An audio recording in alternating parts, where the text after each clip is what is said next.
আমাদের আকাশ এখনো কালো মেঘ মুক্ত হয়নি।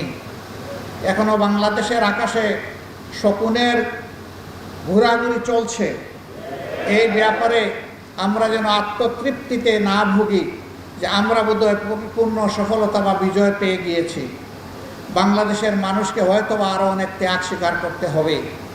আল্লাহ তাআলার কাছে দোয়া করি সকল ত্যাগের বিনিময়ে আমাদের দেশটাকে যেন আল্লাহ তাআলা পরিচ্ছন্ন করে দেন, আল্লাহ তাআলা যেন জুলুম মুক্ত করে দেন, আল্লাহ তাআলা যেন ন্যায় এবং ইনসাফের ভিত্তিতে একটা সমাজ বিনির্মাণের তৌফিক এই জাতিকে দান করেন।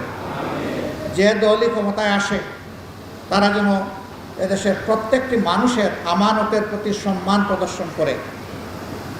আমাদের যুব সমাজ, ছাত্র, তরুণ এবং সমস্ত মানুষ একটাই স্লোগান তখন বারবার দিচ্ছিল, উই ওয়ান্ট জাস্টিস। এই সামাজিক সুবিচারটা বাংলাদেশের জনগণ একেবারেই পায়নি, বঞ্চিত। সুবিচার যদি প্রতিষ্ঠিত হয়, এটা শুধু হাইকোর্ট, সুপ্রিম কোর্টে, জজ কোর্টে হবে না, ম্যাজিস্ট্রেট কোর্টে হবে না, এটা প্রত্যেকটি পরিবার থেকে শুরু করে রাষ্ট্রের সর্বোচ্চ চূড়া পর্যন্ত সুবিচার কায়েম হবে ইনশাআল্লাহ।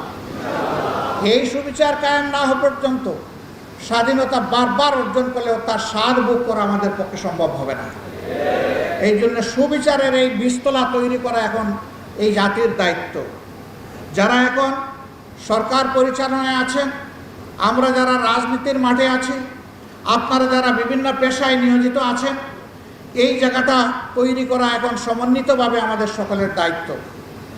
এই জন্যে সমাজের অতি গুরুত্বপূর্ণ একটি স্তম্ভ হচ্ছে সাংবাদিকতার জগৎ। সাংবাদিকরা হচ্ছেন ওয়াচডগ।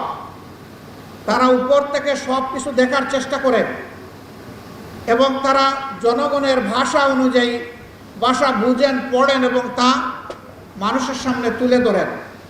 এ কারণেই তাদেরকে বলা হয় জাতির বিবেক। কিন্তু সেই বিবেকগুলো গত 15 বছর, 15.5 বছর আফসোসের বিষয়, তারা বিবেক অনুযায়ী তাদের দায়িত্ব পালন করতে পারেননি।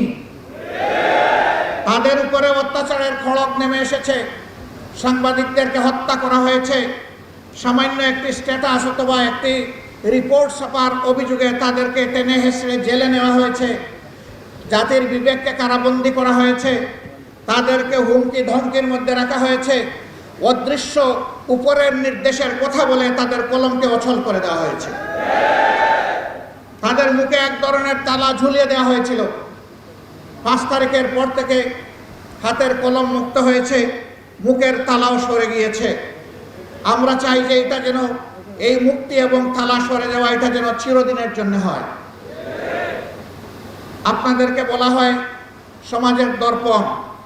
আয়না কখনো কোনো কিছুকে বাড়িয়ে দেখায় না, আবার কোনো কিছু হাইডও করে না, গোপনও করে না, যা আছে তাই তুলে ধরে। অনেক সংবাদপত্র সংবাদের নামে, নিউজের নামে নিজেদের ভিউজ তুলে দেন। তার ভিতরে যা খেলে যে চিন্তা, তিনি যা চান সেইটা নিউজের নামে চালায় দেন। এটা আসলে জনগণের জন্য, সমাজের জন্য কল্যাণকর নয়। আপনি নিউজের জায়গায় নিউজটা দেন, ভিউজের জায়গায় আপনি ভিউজটা লেখেন, তাতে কোনো সমস্যা নেই। জনগণ আপনার ভিউজ যদি কবুল করে, আমাদের কোনো আপত্তি নেই। এই জায়গায়ও আমাদেরকে ফেয়ার স্ট্যান্ডার্ড এস্টাবলিশ করতে হবে। এই জায়গাটা যদি পরিচ্ছন্ন হয়, আমাদের বিচারাঙ্গন যদি পরিচ্ছন্ন হয়, তাহলে বাংলাদেশের মানুষের বেশিরভাগ ক্ষেত্রে মুক্তি অর্জিত হবে ইনশাআল্লাহ। অতএব এই 2 স্তম্ভকে আমাদের শক্তিশালী করতে হবে সকল কিছুর বিনিময়ে।